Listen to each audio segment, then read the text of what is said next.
18-year-old Aaron was so excited he got his mother's car for the evening. As a matter of fact, it wasn't a car, it was a beat-up van. But he didn't care. He was going to go in and meet his buddies, and as he got closer to town, a light came on that revealed that he was getting low on gas. So he pulls over into the local gas station, and he also realizes that he doesn't know what side of the van to put his gas in. So he does what any smart young man would do. He pulls out his cell phone and he calls his mother. Mom, which side of the van do you put the gas in? And she says, oh, honey, it's on the left side. You just want to make sure that you do it on the left side. How you feel about this story tells me a lot about your generational preferences. For those in this audience that say, oh, what a smart young man. He used technology at just the right moment. Wow. For those of you in this audience right now that are saying, wait a minute. How about poke your head out the door or even get out of the van and look? Then I have a sense of your generational preference. And then, of course, there's always in the middle that say, hey, just look at your little gas gauge. There's an arrow. But the story was a beat-up old van. They didn't have that back then. We have been making fun of the younger generations for years. As a matter of fact, let's take a look at a quote. The children now love luxury. They have bad manners, contempt for authority. They don't show respect to their elders. And they love chatter in place of exercise. What famous person said that? Can anyone take a guess? What famous person? No, not. Who else? Can I hear some others? You were close. Confucius close. This was Socrates. Socrates passed away in 399 BC. Okay? BCE is before the Common Era. We have been having difficulties with the younger generations, at least since this time that it's been documented.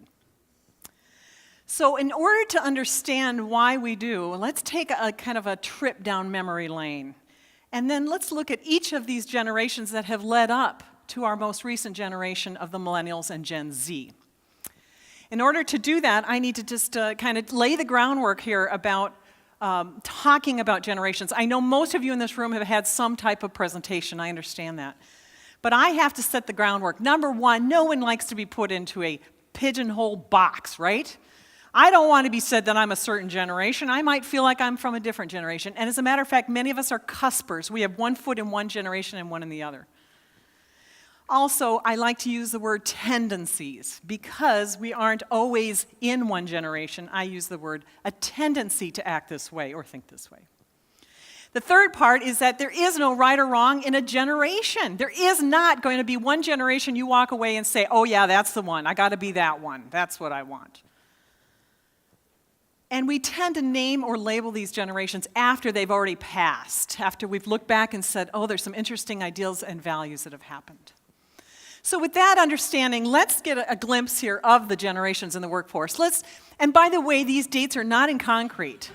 But the traditionalist born roughly between 1900 and 1945. They're roughly 72 years of age. Do we have any in here right now? Are you willing to put your hand up? Okay. Let's look at the next one. Baby boomers born between roughly 1946-64. That's how you turn those two numbers around. And those folks are aged typically 53 to 74. Do we have some baby boomers in the group? All right. This is one of my larger baby boomer groups. Okay. Let's look at the next generation, Generation X, because they did not want to be labeled, roughly the ages of 37 to 52. Do we have some Gen Xers in the room? All right. And then finally, do we have some Gen Ys in the group? Born roughly between 1981 and 2001 in this age group, 16 to 30. Oh, yeah. Okay. By the way, your generation right now will represent 50% of the workforce in 2020. So you're ready to take charge, okay? Now, in order to understand the newer generation, Millennial and Gen Z, let's take a look at how they came to be. And we'll do that by talking about each of these generations in a little bit more depth. So let's start with the traditionalist generation. I don't have anyone in here in this room right now. When I did these presentations, I used to have about 10 to 20 to 30%. And as you know now, less than 2% of the workforce is this generation. But I love this generation. It was coined one of the greatest generations by several authors. The reason being is that they helped build the infrastructure of the United States of America. They fought in World War I and II. They lived through a Great Depression. And let's see if you're in the mood. Can you hear this? Who does anyone know who this is? Kanye West. Very good guess. Oh. This is Glenn Miller. Does anyone know Glenn Miller? Okay, and swing dance. When the traditionalists went off to war and came back, and even during the war, they knew how to celebrate and have fun. And the swing dance was one of the popular dances of its time. And the big band era was popular as well. Thank you. What generation are you from? No, I just kidding. Okay. All right. So this is a generation that learned to be more conservative, who also is incredibly loyal to the United States of America, very patriotic. I had parents in this generation, so I got to see this firsthand.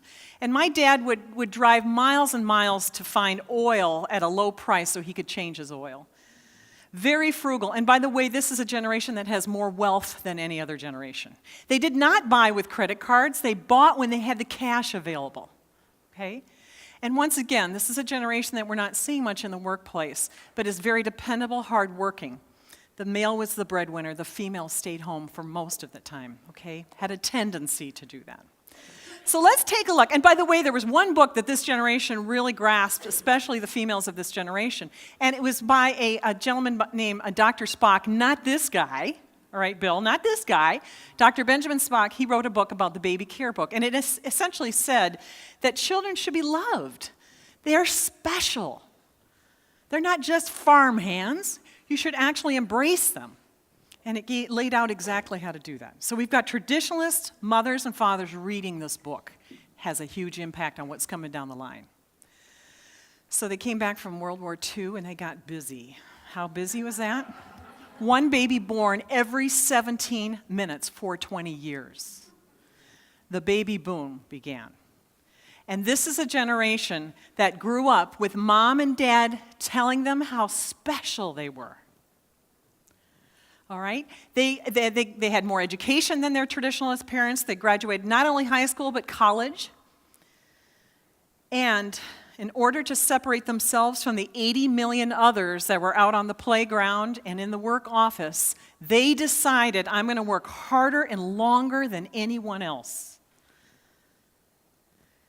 They were willing to work and are still willing to work and have a tendency to work 80 hours for 40 hours pay. How does that sound to some of you? No, I'm getting head nods up here. Okay. And this generation also, with the female going back to work, they also had a tendency to want to have whatever they wanted now. They weren't going to save with the cash thing. They developed the credit card system. And this generation tended to get a little bit ahead of themselves. And so this is a generation that had more personal bankruptcies during the Great Recession, 2008, than any other generation. And they're still working, folks, because guess what? There isn't a whole lot in that 401k. They're working towards it. And they're a generation that's staying in the workforce because their work and their worth is their work ethic. For many of them, they have a great difficulty thinking about what they're going to do if they aren't at work.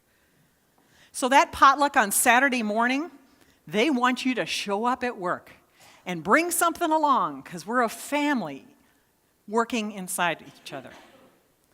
So the baby boomers, they grew up very optimistic from traditionalist parents that said they could be anything and do anything. And they took on social causes.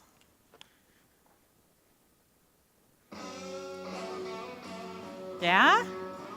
Anyone know who this is? Janice, right? Was anyone at Woodstock? I sometimes have folks that were Woodstock. Oh, what was that like? Is that a touchdown? Oh, I don't go there. I don't guess. But was it an amazing experience? It was. You survived it, okay? Do you remember it? Do you remember it? That's a great question. Exactly, okay. So the baby boomers, growing up optimistic, working long, hard hours, Roe versus Wade, contraception, made this particular generation have fewer children, okay? As a result, we have 80 million baby boomers and 46 million Gen X. That's a huge gap, especially in the workplace right now. So let's talk and move into Generation X right now. I've got several in this room right now, and what happened is that Mom and Dad were busy working. And they were busy working so that at 3 o'clock, Johnny and Susie had to come home, and they had to find a key. They got inside of their house. They made a meal for themselves. They did their homework, right? Right? Set the microwave on fire, beat each other up. I don't know what was going on. But in the end, they learned to work for themselves, and they became a very independent-minded generation. As a matter of fact, when you're interviewing them for a job, many times they're saying, "Are you smart enough to work for? Are you good enough to work for?" This is a generation that grew up with some of the in-your-face music. As a matter of fact, we'll listen to some of that right now. This takes a little bit to warm up, okay? Is this good stuff? John Boncho, she's into this already.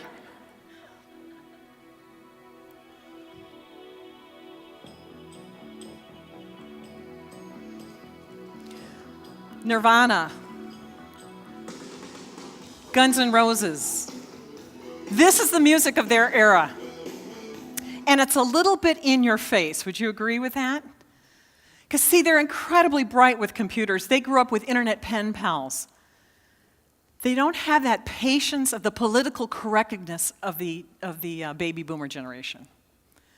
So this is a generation in the workforce right now that feels sandwiched between the baby boomers who are never leaving and Gen Y right now that is going to take over 50% of the workforce and is taking their job opportunities. And they're at a loss as to what to do. Finally, we have the last generation.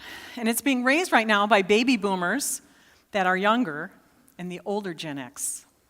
And that's the Generation Y, or the millennials at the turn of the millennium. So I happen to have 2 children in this generation, and I look at the mirror all the time. I think it was it you, Julie, that said, didn't we raise them? Didn't we raise them? Yeah, we did raise them. What in the world is going on?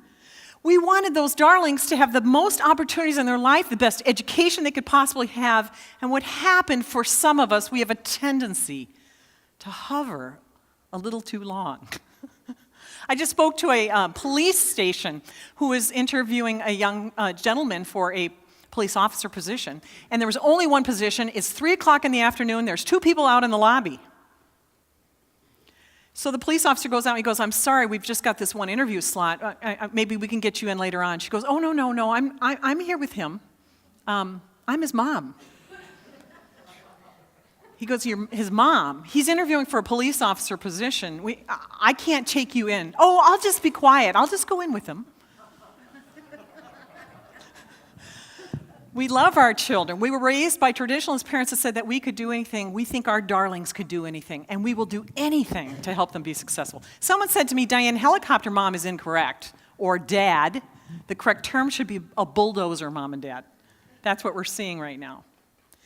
But because this generation is the most educated of any generation, we have the highest debt load. Typically $39,000 per student right now. And they're out in the workforce, many of them underemployed. I have a daughter that's that way right now. And because they're underemployed and they have this tremendous debt load and these student loans are due every month, they have a song, and this is their theme. What's the name of it? Renee knows it. What is it? Stressed Out.